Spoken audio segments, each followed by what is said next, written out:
से मुक्त होगा। सब मुझे मूर्ख कहेंगे, पर देश ऐसे मार्ग पर चलेगा जो उचित होगा। यही सोचकर मैंने गांधी जी का अंत करने की ठानी। मैंने अपना निर्णय किसी को नहीं बताया। 30 जनवरी 1948 के दिन मैंने गांधी जी का वध किया। मेरे पास कहने को और कुछ नहीं है। यदि देशभक्ति पाप है तो मैं पाप मानता हूं, मैंने पाप किया है। यदि प्रशंसनीय है तो मैं अपने आप को उस प्रशंसा का अधिकारी समझता हूं। मुझे विश्वास है, यदि मनुष्यों द्वारा स्थापित न्यायालय से ऊपर कोई और न्यायालय होगा तो उसमें मेरे कार्य को अपराध नहीं समझा जाएगा। मैंने देश और जाति की भलाई के लिए यह काम किया है। मैंने उस व्यक्ति पर गोली चलाई जिसकी नीति से हिंदुओं पर घोर संकट आए और हिंदू नष्ट हुए। वास्तव में मेरे जीवन का उसी समय अंत हो गया था जब गांधी जी पर गोली चलाई थी। उसके पश्चात मैं अनासक्त जीवन बिता रहा हूं। मेरे लिए संतोष का विषय है कि मुझे कोई पश्चाताप नहीं है। हैदराबाद की समस्या में अकारण देर हो रही थी। सरकार ने गांधी जी के मृत्यु के बाद शस्त्र शक्ति से इस समस्या को ठीक रूप से सुलझा दिया है।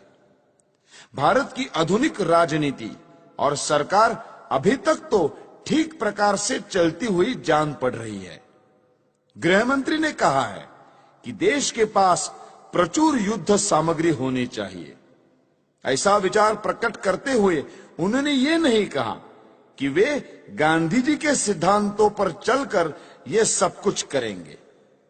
यदि वे ऐसा कहें तो केवल अपने मन के संतोष के लिए कहेंगे। ये याद रखना चाहिए कि यदि आधुनिक शस्त्रों का प्रयोग करके ये कहा जाए कि गांधी जी के अहिंसा सिद्धांत पर चला जा रहा है तो हिटलर, मुसोलिनी, चर्चिल या रूजवेल्ट के देश रक्षा के ढंग और गांधी जी के अहिंसा सिद्धांत में कोई भेद नहीं रह जाएगा। मैं ये मानने को तैयार हूं कि गांधी जी ने देश के लिए बहुत कष्ट उठाए। उन्होंने जनता में जागृति पैदा की। उन्होंने स्वार्थवश कुछ नहीं किया, परंतु दुख यह है कि वे इतने ईमानदार नहीं थे कि अहिंसा की हार को स्वीकार कर लेते। मैंने दूसरे भारतीय देशभक्तों और नेताओं के भी चरित्र पढ़े हैं जिन्होंने गांधी जी से अधिक बलिदान किए हैं। कुछ भी हो, गांधी जी ने देश की जो सेवा की है उसके लिए मैं उनका आदर करता हूं। उन पर गोली चलाने के पूर्व मैं उनके सम्मान में इसीलिए नतमस्तक हुआ था, किंतु जनता को धोखा देकर पूज्य मातृभूमि के विभाजन का अधिकार किसी बड़े से बड़े महात्मा को नहीं है। गांधी जी ने देश को छलकर देश के टुकड़े किए, क्योंकि ऐसा न्यायालय या कानून नहीं था जिसके आधार पर ऐसे अपराधी को दंड दिया जा सकता। इसीलिए मैंने गांधी को गोली मारी। उनको दंड देने का केवल यही एक तरीका रह गया था। यदि मैं यह न करता तो मेरे लिए अच्छा ही होता, परंतु स्थिति बहुत खराब हो गई थी और मेरे हृदय में इतना अधिक क्षोभ था कि मैंने सोचा कि गांधी जी को स्वाभाविक मृत्यु से नहीं मरने देना चाहिए। संसार को पता लग जाए कि इस व्यक्ति ने अन्यायपूर्वक राष्ट्र के साथ छल करके भयानक रूप से देश के एक संप्रदाय का जो पक्ष लिया है उसका दंड भोगना पड़ा। मैंने इस समस्या का अंत इसी प्रकार करना चाहा, क्योंकि इसी से लाखों निर्दोष हिंदुओं का जीवन बच सकता था। गांधी जी की जो अहममयी प्रवृत्ति इस पवित्र भूमि के पुत्रों के लिए घातक सिद्ध हुई, उसके लिए भगवान उन्हें क्षमा करे। मेरी न किसी से कोई शत्रुता है, न किसी के प्रति कोई दुर्भावना। यह मैं अवश्य कहता हूं कि इस सरकार के लिए मेरे हृदय में कोई आदर न था, क्योंकि ये अनुचित रूप से देश के शत्रुओं के हाथ मजबूत कर रही थी। मैं देख रहा था कि ये नीति गांधी के कारण थी। अब ऐसे व्यक्ति का अंत हो जाने के बाद वो राष्ट्र निर्माण की योजनाओं पर कार्य करने के लिए स्वतंत्र है। किंतु मुझे यह कहते दुख होता है कि प्रधानमंत्री नेहरू के भाषणों और कार्यों में बड़ा अंतर है। वे धर्मनिरपेक्षता के आधार पर राष्ट्र निर्माण की बातें करते हैं, जबकि उन्होंने स्वयं पाकिस्तान को धार्मिक आधार पर स्वीकार किया है। उन्हें सोचना चाहिए था कि सांप्रदायिक आधार पर बनाया हुआ पाकिस्तान भारत के लिए लाभदायक न होगा। फिर भी सब कुछ सोचने के पश्चात मेरे हृदय ने कहा कि गांधी जी के विरुद्ध काम करना चाहिए। किसी ने मुझ पर इस संबंध में कोई दबाव नहीं डाला और न ही कोई डाल सकता था। आप मेरी इस भावना को जिस प्रकार देखना चाहे देखें और इस भावना के परिणाम स्वरूप मेरे किए हुए इस कार्य को देखकर जो दंड उचित समझे दें। इस विषय में कुछ कहने की मेरी इच्छा नहीं है। मैं किसी प्रकार की दया नहीं चाहता। मैं ये भी नहीं चाहता कि मेरी ओर से कोई दया की याचना करे। इस अभियोग में बहुत से मनुष्यों को मेरे साथ इस अपराध में ले लिया है। उन पर आरोप है कि उन्होंने षड्यंत्र रचा। इस विषय में मैं पहले ही कह चुका हूं कि इस कार्य में मेरा कोई साथी नहीं था। स्वयं मैं और केवल मैं ही इसका उत्तरदायी हूं। यदि दूसरे लोग इसी दोष के लिए नहीं खड़े किए जाते तो मैं अपने लिए बचाव भी न करता। न्यायालय को मालूम है कि 30 जनवरी 1948 के कृत्य से संबंधित साक्षीदारों की परिपरीक्षा यानी क्रॉस एग्जामिनेशन न ली जाए, ऐसी मेरी इच्छा थी और मेरे विधिज्ञों को भी मेरा वैसा आग्रह रहा था। इससे मैं अपने लिए बचाव नहीं कर रहा, यह स्पष्ट होगा। मैं इस बात को पहले ही बता चुका हूं कि 20 जनवरी को मैं शांतिमय प्रदर्शन के पक्ष में न था। अपने सिद्धांतों का प्रचार करने के लिए यह उपाय मुझे व्यर्थ प्रतीत होता था। फिर भी मैंने प्रार्थना सभा में होने वाले उस प्रदर्शन में सम्मिलित होना स्वीकार कर लिया। यद्यपि इसमें सम्मिलित होने की मेरी आंतरिक इच्छा न थी।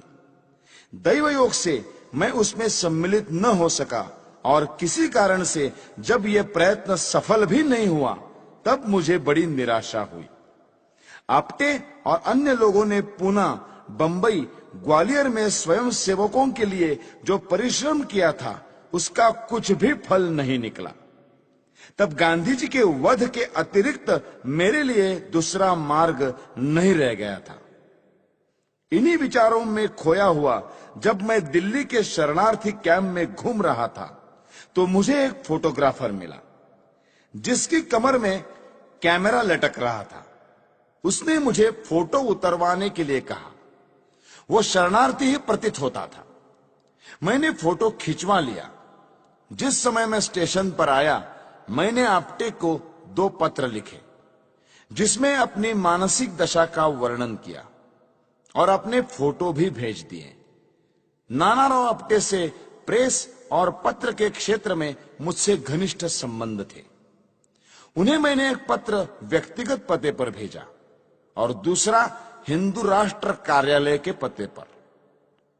अंत में मैं ये कहना चाहता हूं कि जो वक्तव्य मैंने दिया है वो सत्य और शुद्ध है। प्रत्येक बात संदर्भ ग्रंथों को देखकर तैयार की गई है।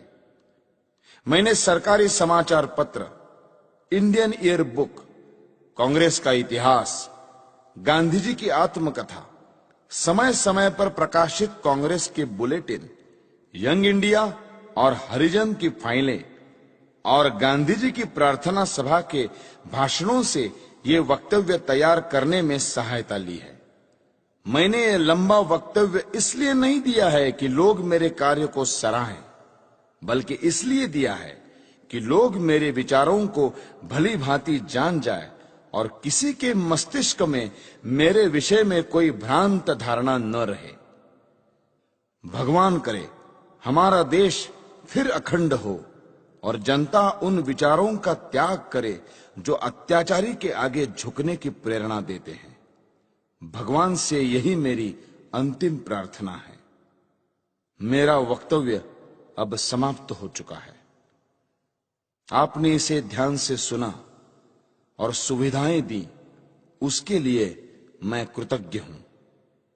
जिन्होंने इस बड़े अभियोग में मुझे कानूनी सहायता दी और जो पुलिस ऑफिसर इस अभियोग से संबंधित है, उनके प्रति मेरे हृदय में कोई दुर्भावना नहीं है। मैं उनके सद्व्यवहार के लिए उनका भी कृतज्ञ हूं। जेल के ऑफिसरों को भी धन्यवाद, उन्होंने मेरे साथ बहुत अच्छा व्यवहार किया है। यह सत्य है कि मैंने 300-400 लोगों के बीच दिन के समय गांधी पर गोलियां चलाई। मैंने भागने का कोई प्रयत्न नहीं किया। वास्तव में भागने का विचार मेरे मस्तिष्क में आया ही नहीं। मैंने अपने ऊपर गोली चलाने का प्रयत्न भी नहीं किया। आत्मघात करने का मेरा कभी विचार न था, क्योंकि मैं अपने विचारों को खुले न्यायालय में प्रकट करना चाहता था। आलोचनाओं के बावजूद भी मैंने जो कृत्य किया, उसके नैतिक पक्ष पर मेरी आत्मा कभी विचलित नहीं हुई। मुझे किंचित भी संदेह नहीं कि भविष्य में सच्चाई और ईमानदारी से इतिहास के इस अध्याय को इतिहासकार लिखेंगे तो वे मेरे कार्यों और उसके परिणाम का सही मूल्यांकन करेंगे। अखंड भारत अमर रहे। वंदे मातरम। दिल्ली, 8 नवंबर 1948। नथुराम विनायक गोडसे। अभियुक्त क्रमांक 1।